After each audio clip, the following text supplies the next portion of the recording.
Comment récupérer ce que le diable t'a volé? 1 Samuel 30, nous pouvons lire tous les versets.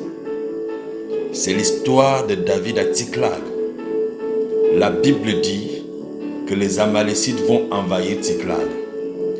Et nous devons savoir que Tsiklag appartenait à la tribu de Juda et à la tribu de Siméon. Mais David se sentait concerné que Tsiklag soit envahi par les ennemis. La première chose que David a fait, il a loué l'Éternel. Donc, pour récupérer ce que l'ennemi t'a pris, la louange est d'une importance capitale. Et la louange te donne le courage de pouvoir le faire. Deuxièmement, David a demandé l'éphod.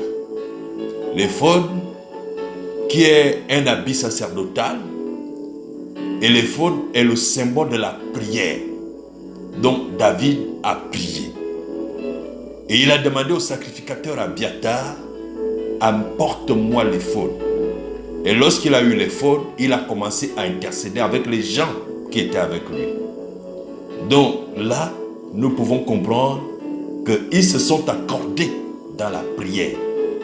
La prière d'accord, la prière en famille, la prière dans une communauté est importante pour récupérer ce que l'ennemi, ce que le diable t'a volé.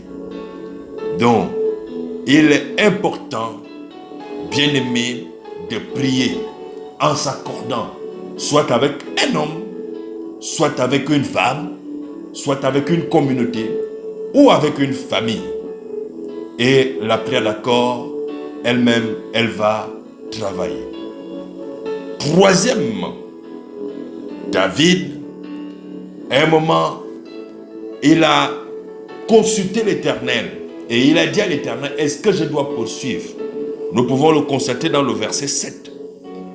Et l'Éternel a dit à David, poursuis. Et lorsque David a compris la voix de l'Éternel qui lui a demandé de poursuivre, dans le verset 7 de 1 Samuel 30, il a eu la foi que l'Éternel était vraiment avec lui. Donc la troisième chose, c'est la foi. Lorsque tu dois récupérer ce que le diable t'a volé, tu dois avoir la foi. Si c'est dans le cadre du mariage, et il faut avoir la foi, quel que soit l'âge que tu peux avoir, quelles que soient les difficultés que tu peux rencontrer, il faut dire que l'Éternel est avec moi et il va faire en sorte que je puisse rentrer dans mon mariage. Quatrièmement, prendre autorité. Donc, David a pris autorité sur Tsiklag en rencontrant même un Amalécite qui était resté là parce qu'il était serviteur d'un chef Amalek. Et lorsqu'il est tombé malade, il a été abandonné par les siens. Voilà comment il va rentrer en contact avec David et ses troupes. Donc, et ils ont posé la question que nous ne sommes pas là pour te tuer. Où sont partis ces Amalécites? Et il a indiqué le lieu. Donc ce que David a fait, David a pris autorité.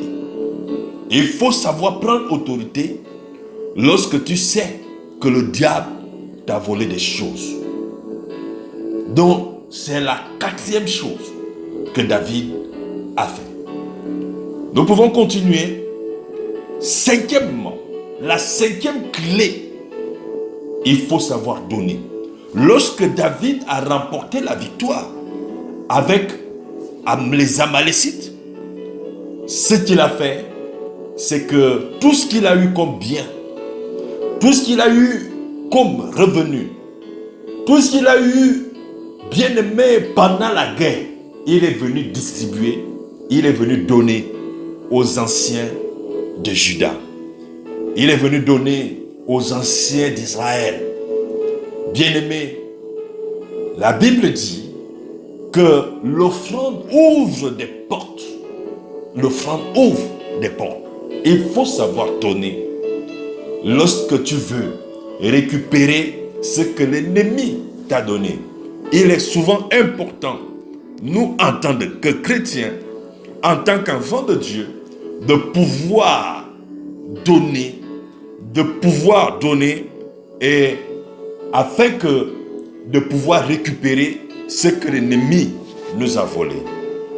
Frères et sœurs, je te donne ce message de cette manière aujourd'hui, pour savoir que nous avons certainement commencé la vie chrétienne et nous avons constaté qu'il y a des choses qui ont été volées par l'ennemi, par le diable, et nous n'avons pas certainement la possibilité de pouvoir récupérer ces choses. Mais ces 5 clés que je viens de citer tout à l'heure peuvent faire en sorte que tu récupères ce que l'ennemi t'a volé. Parmi ces 5 clés, la louange, la prière, la foi, prendre autorité et le donner. Ça, c'est important. Si tu réunis ces 5 clés, bien aimé, d'ici 2 jours, d'ici 5 jours, tu vas récupérer ce que l'ennemi t'a volé. Que Dieu te bénisse au nom de Jésus. Amen.